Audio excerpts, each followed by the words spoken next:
আসসালামু আলাইকুম প্রিয় শিক্ষার্থীরা, যারা এবার এইচএসসি 24 ব্যাচ তারা এবার ফার্স্ট টাইম তোমাদের অ্যাডমিশন জার্নিতে তোমরা যাচ্ছ। তোমাদের এখানে সবারই বা অধিকাংশ শিক্ষার্থীরই একটা স্বপ্ন থাকে ঢাবিতে পড়ার। এই ঢাবিতে পড়ার স্বপ্ন থাকা সত্ত্বেও অনেকেই আবার চিন্তা করো আমি ঢাকার মধ্যেই আরেকটা ব্যাকআপ প্ল্যান রাখবো বিউপি, অথবা ঢাবির অনেক আগেই তো বিউপি এক্সাম হয়, আমি বিউপিতে এক্সাম দিতে চাই। কিন্তু তোমাদের এক জায়গায় তোমরা সবাই বেঁধে যাও, সেটা হচ্ছে আমি যদি ঢাবির প্রিপারেশনের সাথে বিউপি প্রিপারেশন নেওয়া শুরু করি তাহলে কি আমার ঢাবি প্রিপারেশনে ব্যাঘাত ঘটবে। আবার অনেকে ভাবি যে আমি ঢাবিও প্রিপারেশন নিলাম বিউপিও প্রিপারেশন নিলাম, দুইটা যদি একটাও ঠিক মতন না নিতে পারি তাহলে একটা প্রবাদ আছে না, আমার আমও যাবে আমার সালাও যাবে। আবার অনেকে ভাবি যে আচ্ছা বিউপি প্রস্তুতি নিতে নিতে টাইম না পাই, কি যেহেতু বিউপি প্রস্তুতি সবার আগে তাহলে এটা শুরুই না করি, আমি ঢাবি প্রতি ডেডিকেটেড থাকে। প্রশ্ন অনেকগুলো, কনফিউশন অনেক, কিন্তু উত্তর একটাই, উত্তরটি হচ্ছে না, কোনো সমস্যাই হবে না। কেন হবে না বলছি আজকের ভিডিওতে। প্রথমত, আমরা যারা অ্যাডমিশন সেশনে আছি, অ্যাডমিশন সেশনের সময়টা অনেক লম্বা। এই লম্বা সময় আমরা কোথাও কি তুমি দেখেছো অ্যাডমিশনের কোনো সিলেবাস দেওয়া হয় যে বাংলার এই কবিতা এই গল্প? না, কোনো সিলেবাস নেই। কিন্তু আমরা কিন্তু সবসময় একটা স্ট্যান্ডার্ড সিলেবাস ফলো করি, সেটা হচ্ছে ঢাকা বিশ্ববিদ্যালয় অ্যাডমিশন টেস্টের একটা সিলেবাস। সিলেবাসটা কি, যেমন তুমি যদি বলো ইংরেজির ক্ষেত্রে কিছু গ্রামার টপিকস, বাংলার ক্ষেত্রে বাংলা প্রথম পত্রে যে এইচএসসিতে যে পদ্য গদ্য ছিল এগুলোই তো, সাধারণ জ্ঞানের যে টপিকগুলো আছে সেগুলোই। এখন প্রশ্ন হচ্ছে এটাই যদি একটা স্ট্যান্ডার্ড সিলেবাস হয়, সেক্ষেত্রে আমি যদি বিউপি প্রিপারেশন নিতে যাই আমার কি কোনো ব্যাঘাত ঘটবে? কেন ঘটবে না বলছি। কারণ তুমি কি ঢাবি প্রস্তুতি নেওয়ার সময় পার্টস অফ স্পিচ পড়ছো না ইংরেজি?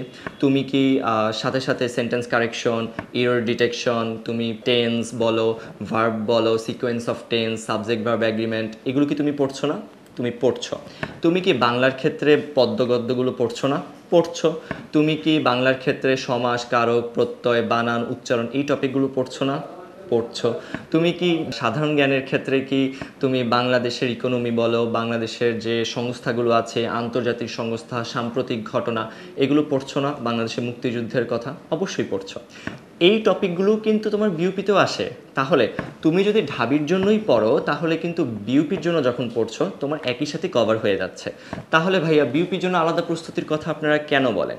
কারণ কোশ্চেন প্যাটার্নটা একটু ভিন্ন। কোশ্চেন প্যাটার্নটা কীভাবে ভিন্ন? কারণ আমাদের বিউপি কোশ্চেনটা হয় ইংরেজিতে, অর্থাৎ সাধারণ জ্ঞান এবং ম্যাথের কোশ্চেনটা হয় ইংরেজি ভার্সনে, ইংলিশ তো ইংলিশ ভার্সনে হয়, বাংলার ক্ষেত্রে তো বাংলাই হয়।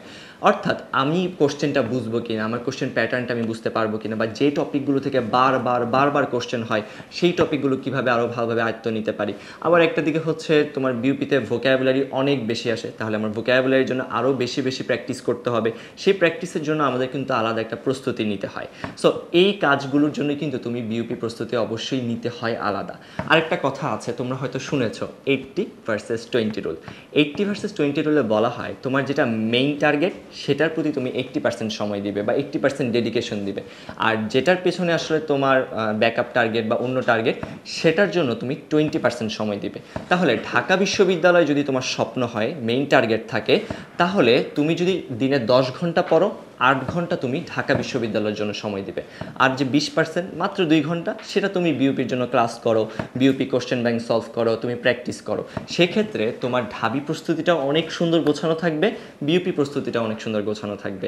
তাহলে তুমি যদি ঢাকা বিশ্ববিদ্যালয়ের পাশাপাশি নিজের সাথে বিউপি প্রস্তুতিটা সুন্দর করে গুছিয়ে নিতে চাও তাহলে কিন্তু এখন থেকেই তোমার প্রস্তুতি শুরু করতে হবে।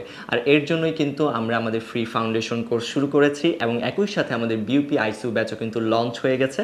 সো বিউপি আইসিইউ ব্যাচে ক্লাস শুরু হচ্ছে আগামী 25 সেপ্টেম্বর থেকে।